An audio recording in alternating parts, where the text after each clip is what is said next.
O negócio é o seguinte, existe um fenômeno muito interessante em One Piece, onde você é apresentado a um novo personagem que muitas vezes não aparenta ser nada demais. No máximo tem, sei lá, um design e uma personalidade interessante. Mas é só isso, tá ligado? Ele é só mais uma figura ali na história, como qualquer outra. E você nunca imagina que vai ter algum tipo de elaboração muito profunda sobre ele. Até que o Oda resolve te dar 2 socos na barriga, te mostrando que ele tem simplesmente um dos passados mais tristes da história da humanidade.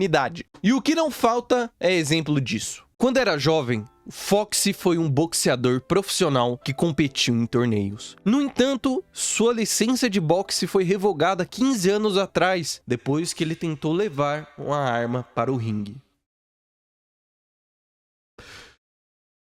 desqualificando-o de competir em futuros torneios. 2 anos depois, ele comeu a fruta do diabo Noro Noro no Mi. Após mais 3 anos, ele soube da lenda de Davy Jones e decidiu se tornar um pirata. Caraca, é verdade, né? Os piratas lá com Davy Jones tinham o Foxy. Quem já viu aí o vídeo do Davy Jones brigando com o Foxy? Eu vi isso aí ao vivo, mano. Eu tava nessa live aí que deu essa treta. Eu falei, caralho. Porque ô, Fox, você quer que a gente não te chame mais pra jogar? Pô, isso é molequice, cara. Isso é palhaçada que você fez.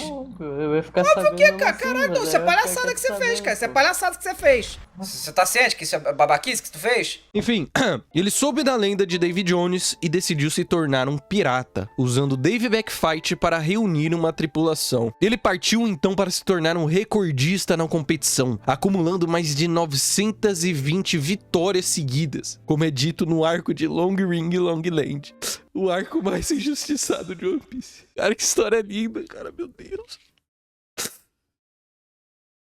E é oficial essa história do Fox, tá? Mas enfim, outro bom exemplo disso é o Kuma, que é apresentado lá em Jaya junto do Doflamingo. E, mano, assim, ninguém nunca na vida esperava que ele teria uma história tão triste quanto ele teve, né? Ele tá aí no pódio com o prêmio de flashback mais triste de One Piece inteiro, perdendo só pro Fox, né? Obviamente. E claro, temos também o tema desse vídeo, Trafalgar de Waterloo.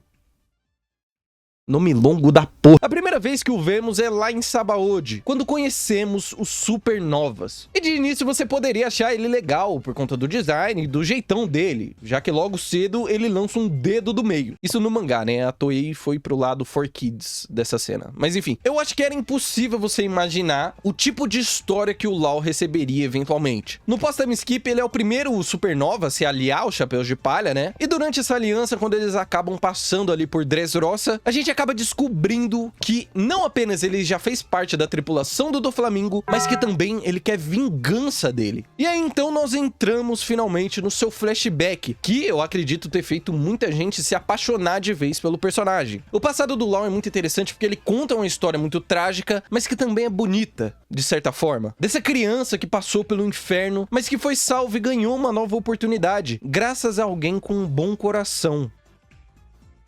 Alguém que eu amava e que acreditou que ele não precisava ceder ao ódio. E também outro aspecto muito interessante é como o flashback também serve pra construir o Doflamingo, né? Inclusive isso é meio maluquice, né? Dressrosa tem tanto flashback que você tem flashbacks dentro de flashbacks. Esses dois personagens têm o passado revelado ao mesmo tempo e isso faz muito sentido. Afinal de contas, a ideia ali é traçar um paralelo entre os dois. Em certo ponto, o Law era igual ao Doflamingo quando criança. E ele seguiria o mesmo caminho se não fosse o Corazon. E aí depois de conhecer melhor quem são esses dois personagens, quando a gente volta ali pra luta dos dois, tudo tem mais significado, a luta final ganha mais peso. Você viu o que aconteceu com o Law e o que o Doflamingo fez. Então você, que provavelmente já queria que o Doflamingo tomasse porrada, agora quer que ele tome mais ainda. Mas enfim, isso é assunto pra um outro vídeo só falando do Doflamingo. O foco desse aqui é no Law, então vamos entender mais de perto a sua história. Tudo começa 16 anos atrás. O pequeno Law invade o local onde o Doflamingo estava e pede para entrar na sua tripulação, pois ele quer destruir tudo. Logo em seguida, nós o vemos conversando com 2 dos oficiais do Doflamingo e descobrimos que por algum motivo ele tem apenas 3 anos e 2 meses de vida restando, e que durante esse período ele quer matar e destruir o máximo de coisas possíveis. O diálogo deles é interrompido pela chegada de um outro oficial, que chega, trupica, dá uns tapas nas outras crianças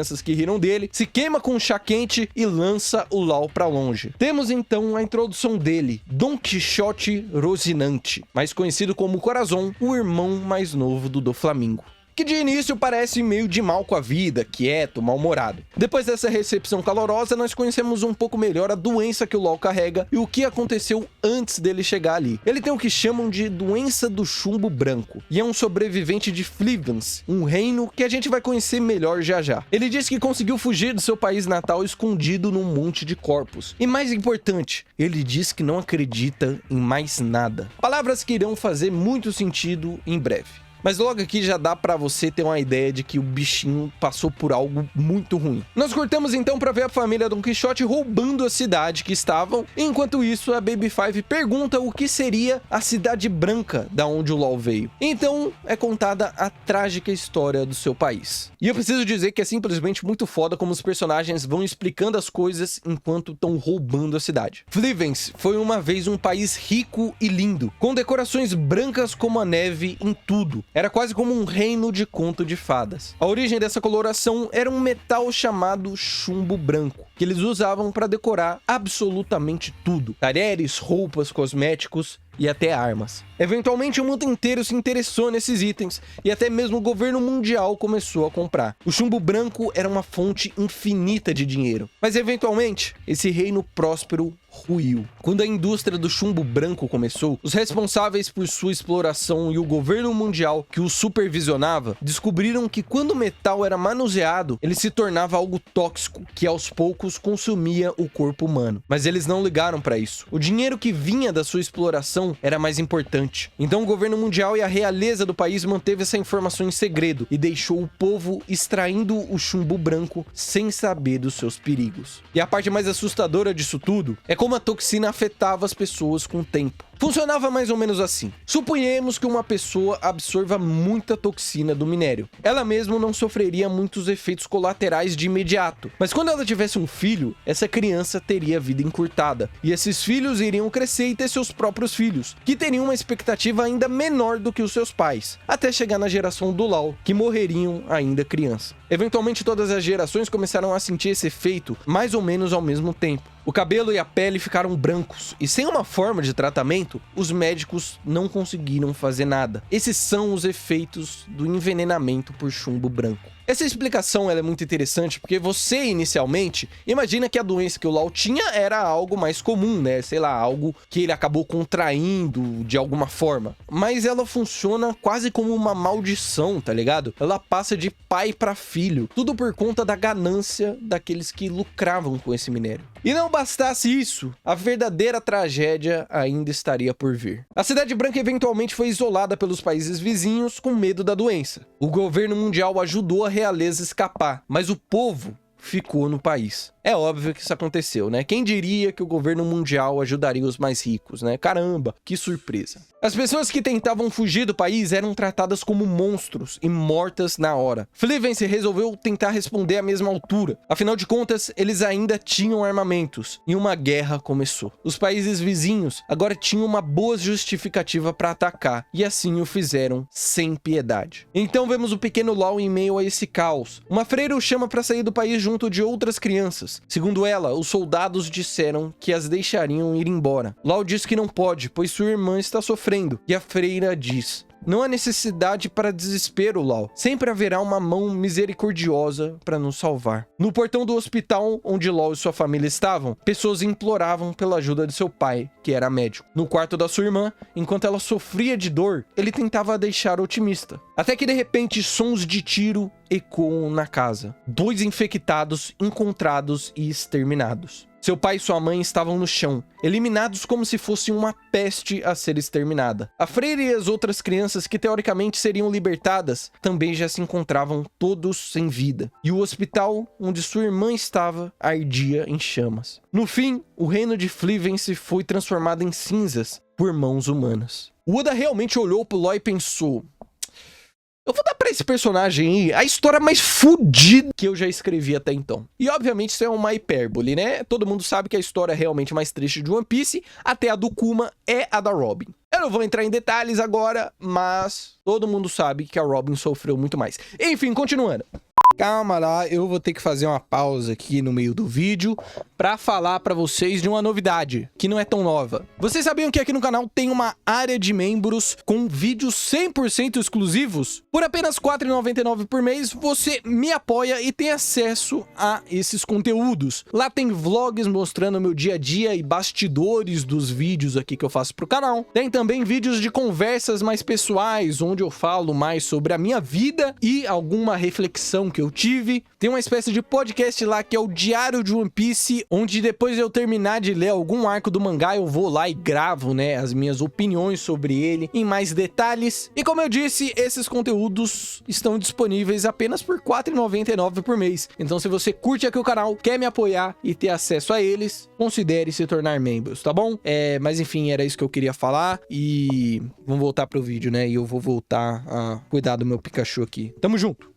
Eu não sei nem o que falar direito sobre essa parte, tá ligado? O Lau, uma criança, viu todos que ele amava morrerem na sua frente. Enquanto ele testemunha tudo isso, ele ainda lembra do que a freira disse. Não há necessidade para o desespero. Sempre haverá uma mão misericordiosa esperando para nos salvar. Ela tinha esperança que alguém iria ajudá-los. Mas no final, olha o que aconteceu, tá ligado? Como uma criança que viu tudo isso conseguiria ter esperança, uma perspectiva de vida? A guerra que ele testemunhou e que tirou tudo que ele tinha, não tinha sentido. A doença não era contagiosa, mas o mundo tratou todos os infectados como monstros. E quem sofreu foram as pessoas inocentes que não sabiam dos efeitos da exposição ao chumbo branco. Os verdadeiros culpados que esconderam a verdade por ganância fugiram debaixo das asas do governo mundial e deixaram para os outros sofrerem as consequências. O Lau, ele é símbolo dessa dor. Ele viu o inferno e saiu de lá como uma casca vazia, apenas com a vontade de fazer com que o mundo sentisse o que ele sentiu. É por isso que ele não acreditava mais em nada, é por isso que ele queria queimar e destruir e matar todo mundo.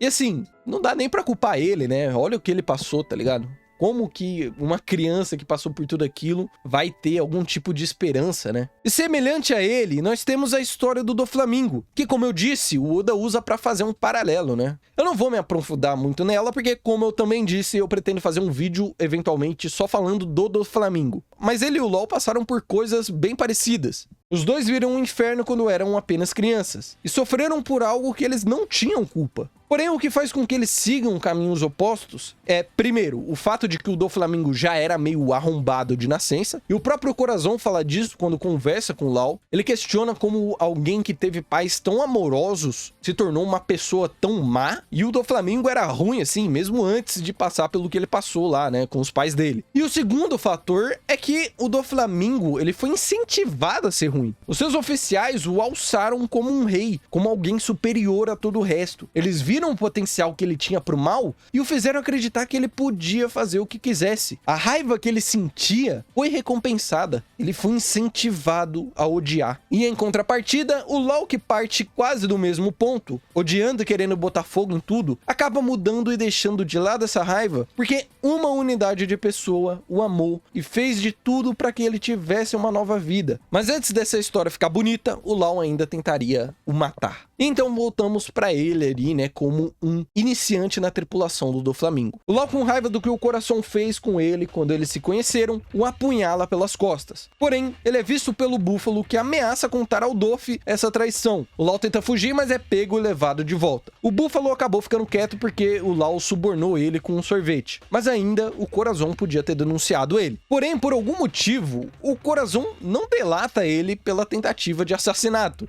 Ele é chamado pelo Doflamingo ali porque ele quer oferecer ao Lau a chance de se tornar um membro oficial da família Don Quixote. E quando o Doflamingo questiona o ferimento do irmão, ele diz que foi um inimigo que fez. Aqui você já vai percebendo que o Corazon tem algo de diferente. Bom, em seguida nós vemos o Lau junto da tripulação, roubando, explorando, treinando, estudando e etc. E também vemos o bebê Dellinger em cima de um canhão. O que, vamos ser sinceros, é algo muito foda. Tipo assim, ele era um bebê e já tava farmando aura como ninguém. Até que se passam 2 anos e durante uma conversa com as outras crianças, o Law fala como deve morrer mais cedo do que imaginava e revela o seu nome verdadeiro, Trafalgar de Waterloo. Ao ouvir isso, o Corazon o leva para outro lugar e começa a conversar com ele sobre o D em seu nome. Obviamente, o Law fica assustado com o fato do Corazon falar, porque até então todo mundo achava que ele era mudo. E aí também descobrimos que ele tem a fruta do silêncio, que permite ele criar uma bolha, tipo o Room do Law, que não deixa o som de fora entrar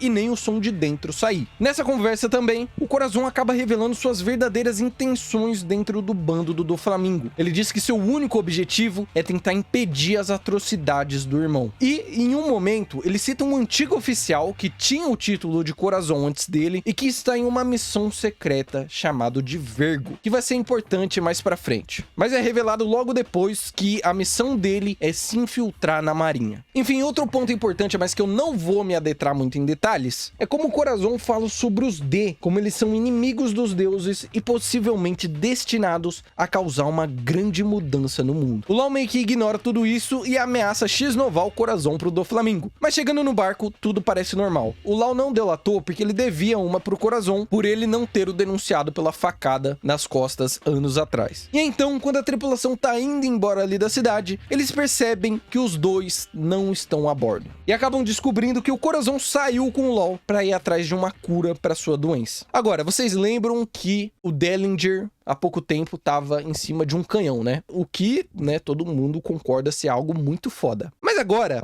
ele tá simplesmente carregando o canhão. Eu acho que esse é um dos momentos mais incríveis de One Piece inteiro, tá ligado? É um bebê carregando um canhão. É um bebê carregando um canhão, mano. Tipo... é simplesmente incrível, não tem outra palavra, né? Mas enfim, o Corazon decidiu que iria levar o Law para todo hospital possível em busca de uma cura. E é aqui que é revelado que ele trabalha para a Marinha, e que inclusive tem contato direto com o Sengoku, que na época ainda era um almirante. Descobrimos também que o Corazon maltratar crianças era uma forma de tentar fazer elas saírem do bando. Como o plano dele é tentar impedir o Doflamingo, ele finge odiar elas para que as que tentem entrar no bando acabem desistindo da ideia. Por isso que a primeira coisa que ele faz quando ele encontra o Law é jogar ele pra longe, tá ligado? Ao invés de ser uma provação de ferro ali, né, pra ver quem é a criança mais durona e que conseguiria ficar no bando, ele tá tentando, na verdade, afastar qualquer uma que chegasse perto. Corazon cada vez se tornando um querido, né? Impressionante. Também aqui que vemos o Vergo aparecendo disfarçado de marinheiro. E algo importante da conversa entre o Law e o Corazon é como ele mente pro Law dizendo que ele não trabalha com a marinha. Ele sabe o quanto ele odeia o governo mundial pelo que fizeram no seu país natal. Então, ele nunca fala a verdade. Em seguida, nós vemos uma das partes mais tristes da jornada dos dois. O Corazon começa a levar o Law para diversos hospitais diferentes, em busca de alguma cura. Mas todos os médicos acabam tendo a mesma reação. Eles ficam atônitos quando descobrem a doença que o Law carrega e começam a tratá-lo como uma anomalia, um monstro. E, mano, é impossível você não ficar com ódio deles. É tipo os Tenryubitos, tá ligado? Você só quer que alguém desça o cacete neles. Porque não é possível que alguém haja de uma maneira tão mesquinha. Principalmente quando se trata de uma criança, tá ligado? Mas enfim, eles passam 6 meses tentando achar algum lugar que possa os ajudar. Mas todo hospital é a mesma coisa. E conforme o tempo passa, a situação do Law piora. A sua doença começa a ficar mais forte. Em certo momento, o Corazon questiona tudo o que tentou. No final das contas, o Law acabou revivendo o horror do seu passado. Ele acabou sendo relembrado de como é ser tratado como um monstro. Mesmo com a sua doença não sendo contagiosa, mesmo com ela não afetando ninguém além de si mesmo. E é legal que em certo momento o Corazon também se questiona o porquê dele ter feito tudo isso pelo Law. Seria por ele ser um D? Não. Ele acabou criando uma simpatia pelo garoto. Ele sabe que uma criança não merecia passar por aquilo. Ele sabia que o Law não era mau igual o irmão. Ele poderia se tornar alguém diferente. Ele só precisava de uma chance, de uma nova oportunidade. Aos poucos a gente vai vendo como esses dois vão construindo a sua relação. E é lindo de se ver como o Law vai aos poucos deixando o ódio de lado. Os dois vão basicamente se tornando irmãos, né? E aí, numa manhã qualquer, eles recebem uma ligação. O Law acorda o Corazon o chamando de Cora, o que é muito fofinho, porque mostra como, né, ele também criou um afeto por ele nesses 6 meses. E só um fun fact aleatório aqui, essa ilha que o Law e o Corazon estão, é a mesma ilha de onde veio o Noland, lá de Skypiea, lembram? O castelo que aparece é o mesmo, e o próprio Oda confirma isso no SBS. Detalhe legal, né? Gabriaras fun facts aí pra vocês. Enfim, quem tava ligando pra eles era o Doflamingo, que diz ter informações sobre a Ope-Ope no Mi, a fruta da operação. Ele sabe que piratas estão com elas e que eles planejam vendê-la pra marinha. Sua sugestão então é roubar a fruta antes da venda e dar ela ao seu irmãozinho querido. Assim,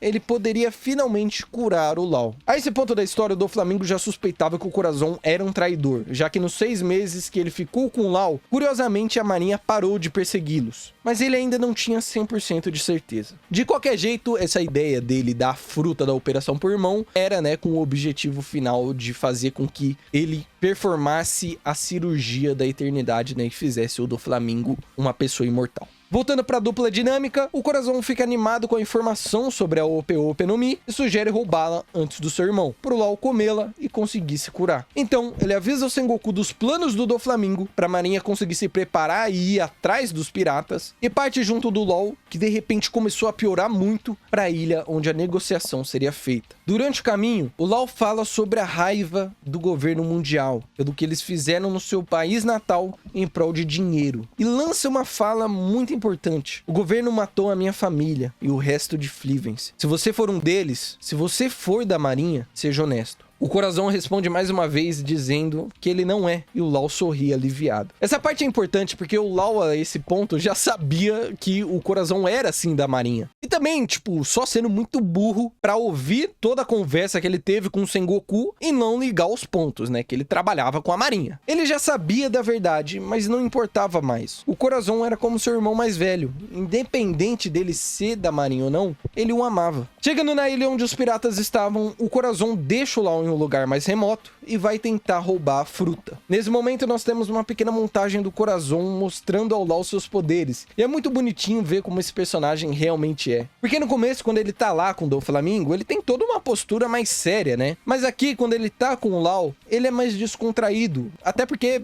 provavelmente ele tá tentando fazer com que o Law esqueça dos seus problemas, né? Mas é muito legal como essa relação de irmão vai se construindo e você começa a se apegar ao Corazon também. E o foda é que você sabe que ele vai ter um final trágico, tá ligado? Mas de volta pro roubo da fruta, o Corazon utiliza dos seus poderes para se infiltrar no local onde estavam os piratas e consegue pegar o Ope-Ope no Mi. Porém, durante a fuga, ele acaba escorregando e é cercado pelos inimigos. De alguma forma ele consegue escapar e chega onde o Law estava. A esse ponto, a criança já estava quase toda tomada pela doença, mas agora havia uma esperança. O Law inicialmente fica receoso em comer a Akuma no Mi, mas o coração a força goela abaixo. E é muito bonita toda a simbologia, né, da fruta e do próprio Corazon. Não é nada sutil, mas ainda assim é bem bonito, vai. O Law, por conta da doença, tinha uma sentença de vida desde o berço. Foi tirado dele a oportunidade de viver. Mas eventualmente, ele ganha uma nova chance, que vem em forma de coração, de alguém que tinha o título de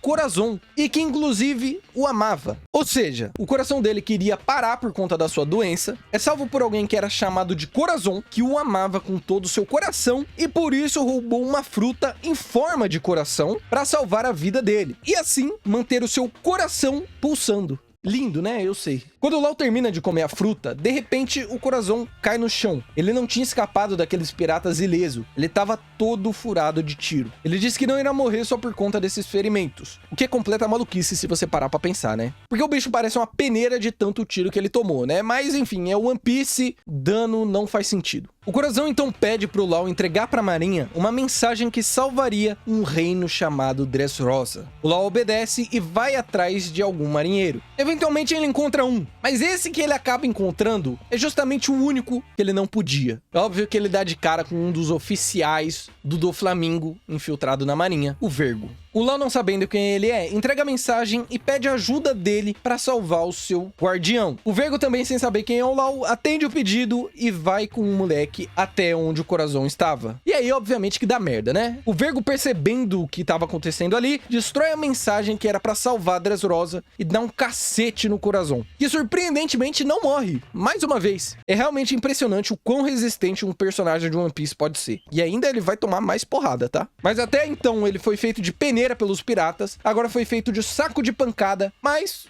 tá aí vivão e vivendo. Só que dá pra passar um pano, vai. Um tio meu passou por uma situação parecida e ele também sobreviveu e tá aí até hoje. O Corazon e o Law eventualmente conseguem fugir e o Vergo comunica ao Doflamingo sobre a traição do seu irmão. Para evitar do Corazon e o Law fugirem, usa seus poderes para fazer a gaiola de pássaros. O Corazon, vendo aquilo e sabendo que não conseguiria escapar, tem um momento muito bonito de despedida, entre aspas, do Law, onde ele sorri com a esperança de que no futuro, quando o Law se lembrar dele, as suas memórias sejam do seu sorriso. E é muito legal que o sorriso dele é todo esquisito, né? Mas é esse sorriso que fica na mente. Quando você perde alguém que você ama, são as suas peculiaridades que continuam com você. O jeito que ela ria, o jeito que ela andava, o jeito que ela gesticulava, sabe assim? As suas pequenas particularidades, que podiam até ser o seu sorriso engraçado, né? Depois disso, nós vemos o Doflamingo matando o pirata que o Corazon roubou. E mais um fun fact aqui, esse pirata aí é o pai do X-Drake, um dos supernovas. E o próprio X-Drake aparece também aí, né, nessa parte. Ele é um moleque que consegue fugir da gaiola de pássaros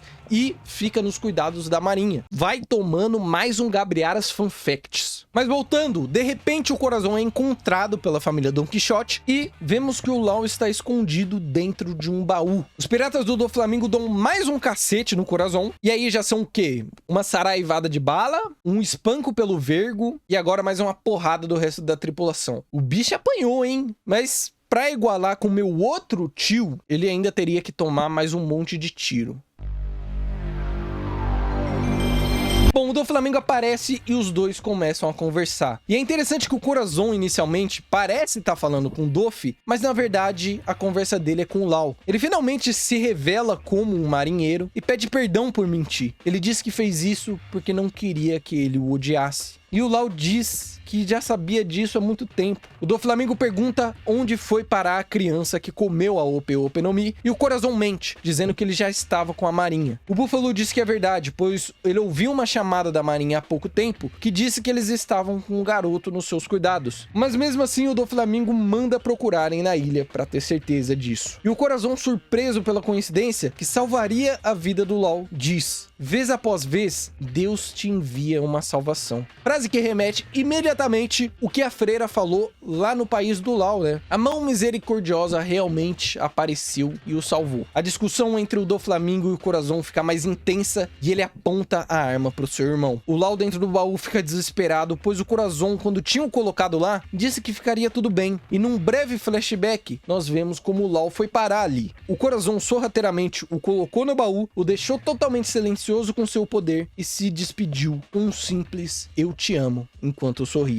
De volta para a discussão entre os irmãos, o Corazon fala como o Law mudou nos últimos meses. Ele não era mais aquela criança que queria botar fogo no mundo. Ele não se tornaria mais um Doflamingo, né? E com suas últimas palavras, ele pede para que o menino seja deixado em paz. Então, o Doflamingo finalmente aperta o gatilho. 1, 2, 3, várias vezes. E enquanto ouve os disparos, o Law se lembra dos seus momentos mais felizes com aquele que salvou a sua vida. Assim, é muito triste todo esse momento, né? Mas o que mais me impressiona nisso tudo é que o Corazon ainda não morre. Os personagens de One Piece tem uns que parecem o Wolverine, tá ligado? Eles têm um fator de cura bizarro. Mas enfim, ele precisava sobreviver, porque senão o poder dele no Law seria desfeito. E aí, né, o Doflamingo e os seus piratas ouviriam ele lá dentro do baú. Mas eventualmente, quando eles deixam o baú no chão, antes de entrarem no barco, o Law consegue escapar. Ele vai saindo de perto deles aos poucos, aos prantos pela morte do Corazon, mas silenciado pelo poder do mesmo. De repente, os piratas do Doflamingo acabam dando de cara com a marinha e vemos um último discurso. Não há mais nada te segurando. Não há mais as cercas de ferro em volta da Cidade Branca, ou seu curto período de vida. Ninguém mais pode colocar limites em você. Agora, você está realmente livre. Essas são as últimas palavras de Don Quixote Rocinante. De volta pro Doflamingo, tiros de canhão começam a tomar os ouvidos de todo mundo. Ao mesmo tempo, com o Corazon morto, o seu poder no Law é desfeito. E agora o seu choro poderia ser ouvido, se não fosse o barulho ensurdecedor dos canhões. Mais uma vez, ele viu alguém que amava morrer na sua frente. É realmente muito bonito como o Corazon parte, sorrindo, pois ele conseguiu salvar a vida do pequeno LOL.